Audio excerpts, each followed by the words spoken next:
A teenage prodigy from India, you see behind me here, he has become the youngest ever chess world champion. 18-year-old Gukesh Dommaraju won the final game in a 14-match series in Singapore thanks to a blunder by his Chinese opponent. The youngster takes over the title of youngest champion from Russia's Garry Kasparov. You may remember him. He was 22 when he won nearly 4 decades ago. Gukesh says his victory was the best moment of his life. All right, we want to pull in now some royalty in the chess world. I'm happy to welcome to the show Judit Polgar. She is a Hungarian chess grandmaster, the only woman ever to be ranked in the top 10 chess players of the world. She's considered the greatest female chess player of all time. Judit, it's an honor to have you on the show. Welcome. Thank you. Hi. What did you think when you heard about this new winner and being only 18 years old?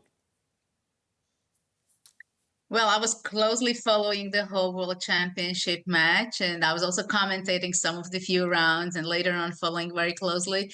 It's amazing that Gukesh was able to win and conquer and take the World Championship title from his rival against the Chinese Ding. It was a very exciting game and a lot of mistakes, but there are a lot of nerves, which who is not doing the sport or any sport, they cannot even imagine how much tension you can have between two players just across the board. And he's only 18, and in the world of chess, he's still a baby, right? So there's lots of progress to be made, I assume. I mean, if you look at his mind and project into the future, are you expecting great things from him? Absolutely. I was actually following him pretty closely just 4 years ago. I was having a training with some of the other talents, and I saw him that he was very bright. He was very dedicated. He was so passionate. He had such a work ethic that it was very clear that he will go very high. Nobody knew and expected that he's going to go so fast.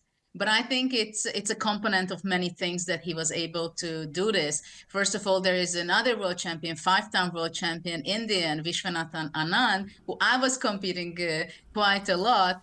And he's a great world champion who we had. And he was mentoring him, and he has a great team, incredible support by his parents as well. And somehow he does everything the right way. Well, help us understand what it's like when you are sitting there. Obviously, this is a very cerebral sport, but it also has to be incredibly physically demanding, I would assume. I mean, what does it do? What does it demand of your body when you're playing chess and concentrate? First of all, you have to understand that, of course, it's a big dream already to play a world championship match, right? But already for the last 3, 4, 5 months, whatever he was doing, or the players, they were playing the Chess Olympiad in the meantime, they were playing in other events. But of course, all the preparation, generally speaking, was all about making it good timing for their form for the world championship match. Well, for Gukesh, he's very young, so he has lots of energy. He won and led the Indian team to a gold medal in the Chess Olympiad just 2 months ago in September.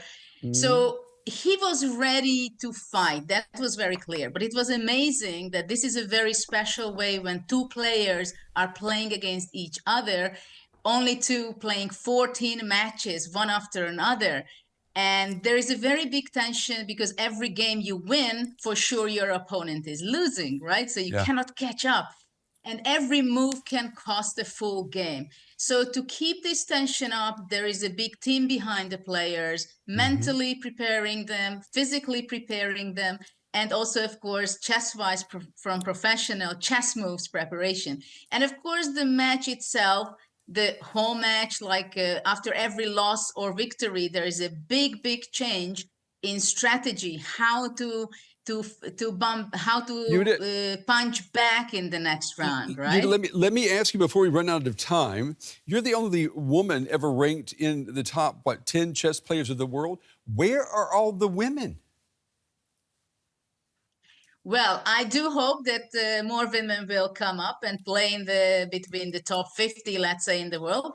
Actually, there are some Indian girls also who are pretty good. So I wouldn't be surprised if in the next 5 to 10 years we're going to see some other ladies up there. All right, we'll take you at your word, and we'll invite you to come back on the show as well. Hungarian chess grandmaster Judit Polgar. Judit, we appreciate you talking with us tonight. Thank you.